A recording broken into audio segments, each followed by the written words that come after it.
Grand Duchess Olga was the eldest daughter of the deposed Russian Emperor Nicholas II and his wife, the Empress Consort Alexandra. Described by her mother, the Empress Consort Alexandra's lady-in-waiting Baroness Sophie Buxhoeveden, as fair and tall, with smiling blue eyes, Olga was known for her kindness and temperament, her strong will, incorruptible honesty, and straightforwardness. Olga was 22 years of age when the Russian Imperial family, the House of Romanov, were murdered at the hands of a firing squad in the basement of Ipatiev's house in Yekaterinburg on July 17, 1918. In the 1990s and 2000s, the skeletal remains of the imperial family would finally be recovered and identified through DNA testing, putting to rest more than 70 years of rumor and speculation which haunted the murdered imperial family following their tragic demise. With only 28 known individuals attempting to impersonate Grand Duchess Olga, she would be the least popular target for scammers from among the 4 Grand Duchesses. This was likely due to Olga having reached adulthood several years prior to her murder, and the younger, teenage daughters Anastasia and Maria serving as easier targets for confidence tricksters due to the supposed changes in physical appearance between adolescence and adulthood, providing them with an excuse for physical dissimilarities which they would not have had with Olga and her 21-year-old sister Tatiana. Unlike her younger 3 sisters, who had multiple successful impostors who deceived others into believing their stories, only one of Grand Duchess Olga's impostors would attract any meaningful degree of public attention and successfully mislead several notable individuals into believing that she was the legitimate Grand Duchess Olga. This is her story.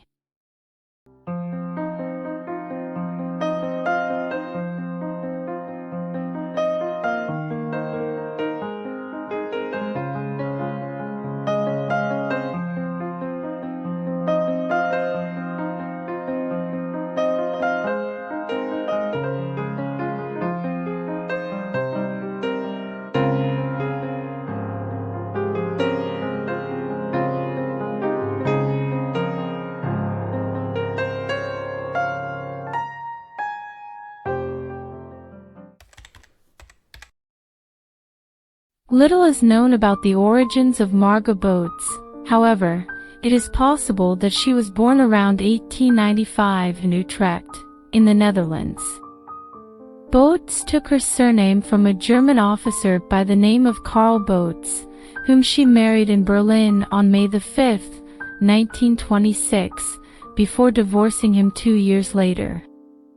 Boodts claimed that the former German emperor, Kaiser Wilhelm II, had chosen the daughter of a friend, Baroness Elisabeth von Scheinbach, who was the daughter of Lieutenant General Burkhard von Esebeck, to pick her up upon her arrival at Hamburg at the beginning of November 1919, and asked her to provide Boodts with accommodation in Potsdam. It was believed that Baroness Elisabeth had visited the Russian court several times in the past and had met Grand Duchess Olga in person during the course of these visits. Shortly after this, Boodts was admitted to a sanatorium near Dresden due to poor health conditions and a severe nervous breakdown. In this period, at the age of 24, she allegedly lost her hair, which eventually grew back in white. In the spring of 1920, Boodts left the sanatorium and returned to live with Baroness Elisabeth in Potsdam. In the autumn of that year, Boodts claimed to have traveled to Doorn, a town in the Netherlands where Kaiser Wilhelm II had purchased a country house and resided after the First World War. According to Boodts, Wilhelm recognized her as Grand Duchess Olga and was supposedly moved to see her. The story goes that both Wilhelm and his wife Augusta provided Boodts with financial support and gifts, especially jewels, and give her 2 country villas with vast land and agricultural holdings in Pomerania. In return, she would have sworn silence to the former Kaiser about her identity. Regarding her survival, Marga Boodts claimed to have escaped before dawn on July 17, 1918, prior to the execution of her family in Yekaterinburg. Supposedly, a Cossack officer who was only identified as Dmitry knocked her unconscious, stunning her with the butt of his gun instead of shooting her, as he was in love with her and did not wish to kill her. After knocking her unconscious, Dmitry replaced her missing body with that of a young woman who had either been caught stealing from the bodies of the other members of the imperial family or had voluntarily decided to stand in for Grand Duchess Olga prior to the murder of the Romanov family in the basement of Ipatiev's house. Following this, Dmitry, along with 2 soldiers loyal to the Tsar, one of whom died during the journey, would accompany her to Vladivostok, where a German troop under the orders of Kaiser Wilhelm II of Germany and his brother Prince Henry of Prussia would await her. The troop would place her in a house and issue her with a German passport with the name of Maria Boodts, a German who emigrated to the United States of America and was no longer alive. After some time, she would cross China accompanied by the troops en route to Germany, where she was originally supposed to join Kaiser Wilhelm II in Potsdam. However, following his resignation in November 1918, Boodts was required to take refuge in a convent in Poland prior to her arrival in Hamburg, Germany. After living in Potsdam for several years with Baroness Elisabeth, she moved to Berlin, where she married her aforementioned husband, Karl Boodts, in 1926, before divorcing him on April 20, 1928. Karl Boodts, who would be a valuable witness to all these facts, would die a short time later. There would also be numerous periods spent in Pomerania, on the estate supposedly gifted to her by Wilhelm II, where she enjoyed horse riding. Throughout the 1920s and 30s, Marga's passport included numerous trips to locations across Europe and Africa. Supporters of Alexis Briemeyer, also known as Alexei Dolgoruki, the grandson of Maria Impostor Cecilia Chapska, claimed that in 1927, Marga Boodts traveled to Denmark to meet with the Dowager Empress Maria Fyodorovna, who was the mother of the deposed Russian Emperor Nicholas II. In her travels masquerading as Grand Duchess Olga, Boodts would stay in the most exclusive hotels and frequent casinos, supposedly meeting political figures who were aware of her so-called true identity. Her charade appears to have attracted some negative attention while she was in France during the 1930s, and she faced legal repercussions in that country due to some fraudulent activities that she was involved with. She appeared in court identifying as a Polish noblewoman before being found guilty of the charges which were leveled at her. Following this, she was legally obliged to leave France. Briemeyer's supporters also claim that Boodts visited Pope Pius XI in 1934, in a meeting orchestrated by Wilhelm. In this meeting, the Holy Father supposedly showed her the minute book which reflected the goods that Nicholas II had sent to the Vatican from 1906 to 1914, in the face of the threat of revolution, and remained there in custody before the Great War. Boodts allegedly declined the Pope's offer to withdraw all of her inheritance, because at that time she had income from her estates and received a large amount of money from her family, including Wilhelm. As well as this, it was also rumored that she also had a safe deposit box in a bank which stored an impressive amount of jewelry that her family managed to smuggle out of Russia in 1918. On the outbreak of the Second World War in 1939, Marga Boodts was in San Remo on the Italian Riviera, and according to Alexis Briemeyer's supporters, she decided to relocate to Romania, where she met with fellow impostor Cecilia Chapska, posing as her sister Grand Duchess Maria, who was also in the country at the time. The situation in Romania supposedly became very difficult and Boodts was ordered to return to Italy, initially settling once again in San Remo, but later moving to Tremezzo on the western shore of Lake Como, as the war progressed, and lived for 2 years in the Hotel Bazzoni. Following the death of Wilhelm II in 1941, her lawyer supposedly moved to the Netherlands to remove a very valuable batch of jewels that was still stored in a bank safe. The Vatican allegedly cooperated with this operation, since the jewels were supposedly sent by diplomatic bag to the Holy See and their boats allegedly collected them. However, other sources offer less flattering accounts of Boodts' activities during the Second World War, alleging that after spending some time in northern Italy in 1939, she spent the entire course of the war in Utrecht in the Netherlands, maintaining a low profile. By the early 1950s, following a so-called unexpected incident, Boodts encountered financial problems and requested an audience with the Pope, in the hope of obtaining the inheritance which had supposedly been offered to her by the Vatican in 1934. According to Alexis Bremeyer's supporters, Boodts obtained a hearing in October 1953, but was unsuccessful, being unable to explain her situation in detail.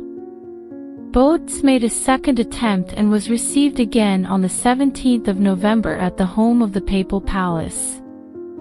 In her second hearing, she made a public claim that she was Grand Duchess Olga and was credited as such by the Master of the Chamber, if only for what was described as confidential personal reasons. Pope Pius XII showed understanding and apparently kept the issue of her identity out of the discourse, at least as far as their conversation was concerned. The Pope assured Boodts that he would fix her situation before dismissing her with a blessing in German and the gift of a rosary. Unsurprisingly, the aforementioned minute book, which supposedly reflected the goods that Nicholas II had sent to the Vatican, could not be found. Following this, Marga Boodts took legal action against the Vatican City, starting a long litigation at the Court of First Instance of the Vatican City, which resulted in the granting of a small pension taken from the Magazzino, a private papal charity office, which was led by Mother Pascalina Leonard, who was present at both hearings. After receiving this annuity, Marga Boodts considered herself recognized by the Vatican as the daughter of Nicholas II, and she requested that the Holy See make this recognition official, but this would never happen. Her alleged life would become known in 1956 thanks to a report in an Italian weekly magazine by the name of Epoca. As well as this, she had signed a contract to write a memoir on which she had started working together with her friend Brigitte von Harrach, who was the second daughter of her deceased lady-in-waiting Elizabeth von Scheinbach. However, despite the perceived advance and the progress of the writing, the book would not be published during her lifetime, with speculation that her ongoing lawsuit with the Vatican was a factor in this decision. The book was eventually published in 2012, with an extensive introduction by historian and researcher Marie Stravlo, who found the manuscript in Italy in 2010, together with 35,000 documents which supposedly proved that the woman known as Marga Boodts was indeed Grand Duchess Olga. The book was published in Spanish. On January 30, 1957, Brigitte von Harrach gave a typed testimony to the notary Heinrich Stein in Luxembourg assuring that Marga Boodts was Grand Duchess Olga, daughter of the last Russian Emperor Nicholas II. That same year, Boodts, posing as Olga, went on holiday to the French Riviera with Cecilia Chapska, who was posing as Maria, along with her husband, Prince Nikolai Dolgoruki.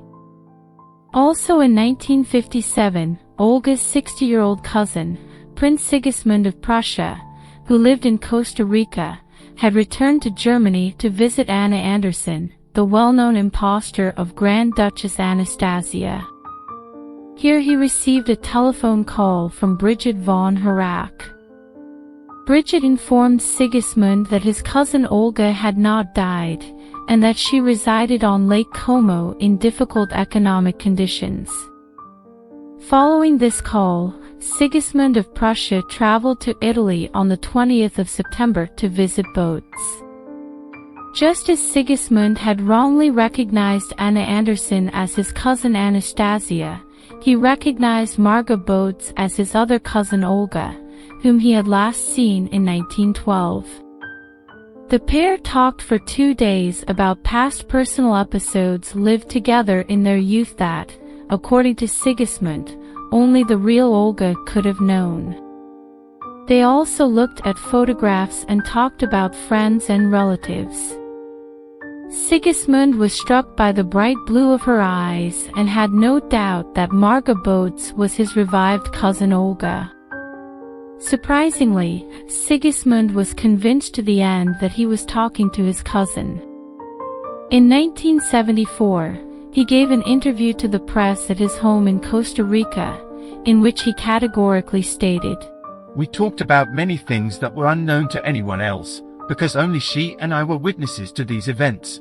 After being acknowledged by Prince Sigismund as being the legitimate Grand Duchess Olga in 1957, Boodts' claim gained further credence. Sigismund introduced Boodts to Nicholas, hereditary Grand Duke of Oldenburg, who was a godson of Nicholas II. Nicholas of Oldenburg, who was likewise convinced that Marga Boodts was Grand Duchess Olga, provided her with financial support until his own death in 1970. Sigismund maintained correspondence with Boodts for the rest of her life, and there are 530 of their letters kept in a private archive in Italy. In 1958, Princess Charlotte Agnes of Saxe-Altenburg also visited Marga Boodts, together with her brother Prince Frederick Ernst of Saxe-Altenburg, who, like Sigismund, was also a staunch supporter of Anna Anderson. Following their visits, Prince Sigismund and Princess Charlotte both provided affidavits that the woman living at Lake Como was indeed Grand Duchess Olga.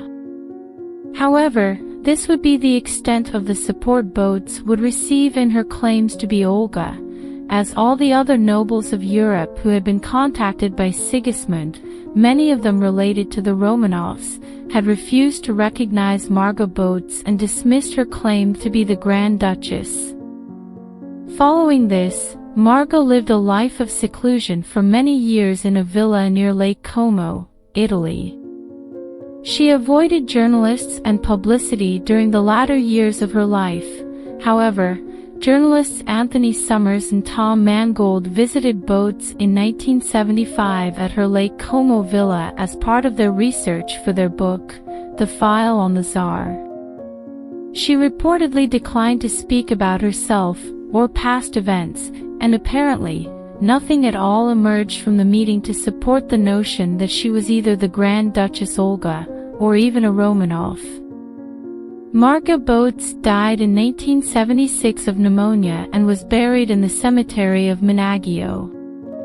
The expenses seem to have been covered by a bequest left for this purpose by Nicholas of Oldenburg. On her grave, instead of her name, the inscription in memory of Olga Nikolaevna, 1895 to 1976, the eldest daughter of the Russian Emperor Nicholas II, was displayed. Since Boodts had no one to look after the grave, the headstone was dismantled in 1995 and Boodts' remains reburied in another grave with the assistance of an Italian family who had cared for her in recent years. Boodts claimed to be the Grand Duchess Olga, which was taken seriously by some people during her lifetime, was disproved 30 years later, when archaeological investigation and scientific testing confirmed that all 7 members of the Russian Imperial family had been murdered at Yekaterinburg in 1918. This was disputed by the Russian Orthodox Church, which requested new DNA testing, authenticating the original findings.